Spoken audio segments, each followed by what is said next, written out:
Bamanyi engeri ebakwata nga teku. Bamanyi engeri ebakwata nga teku.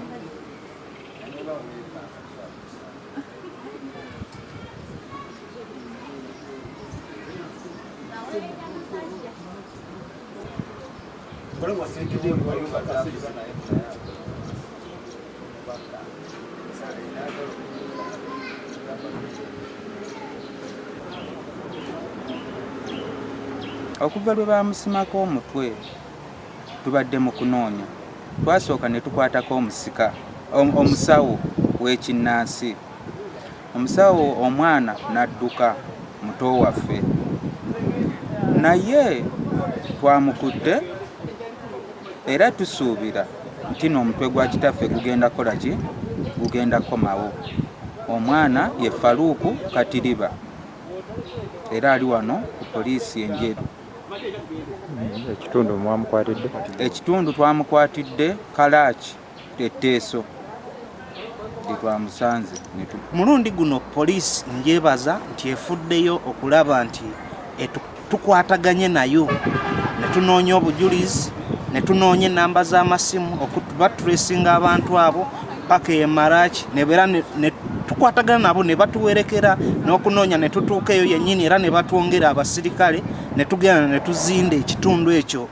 Omukulu oyo mwe yabadde ne banne ne tukizinda ne tusobola omujjamu era ne batuwerekera paka wano we tutuuse enjeru.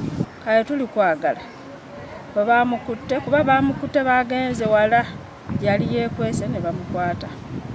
Kati olwamukutte tuli kwagala tetulina kirala kye twagala, twagala Akawanga akakomyewo atubulire ne banne be yalina atutwale gye kali tukuba kaleete fe tumuleke.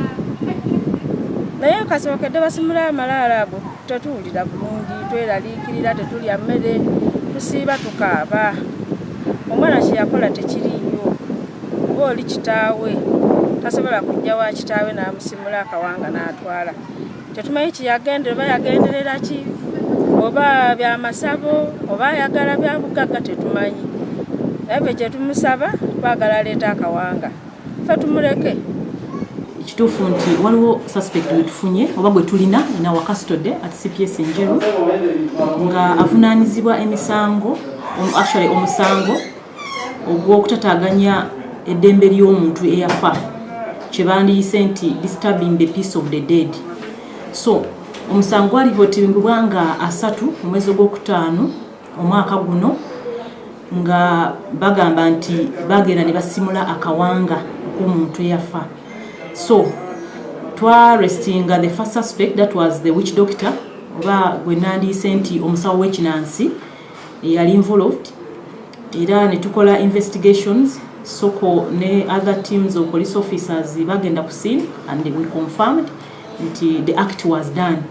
Kubadde mukisa mulungi nti tukolaganya wamu ne crime intelligence department ya police awamu ne sister police eya Kalaki district then n'abantu ba bulijjo they have giving us information nga batuyambako tukolagana emoto okubagana masimu until when we got that person nga yagenda neyekweka ekalaki yokumuwa omuntu in a certain home, in a certain house. So with intelligence and the help of the wananchi netubanga tusobodde okola ki okumarrestinga and babadde bakamutuusa wano is under our custody. So we are just trying to prepare our file to go back to state kubanga state yali agaidize nagamba nti should be arrested. So we are sending back the file tulabe further guidance. We are nabanga I suppose okwapiaringa tumutwale mu kooti. Meanwhile also twagala naye atubulireko kubanga agambibwa kubanga yatereka Akawanga. Omanyi omuntu waba afudde tulina okuba respectinga. Oyinza okubanga tomuse but okutataganya obulamu bwe, I mean his peace or her peace, whatever waba mutese guba musango era musango munene nnyo okuvunaanyizibwako amateeka ge gasobola okola ki okukwata.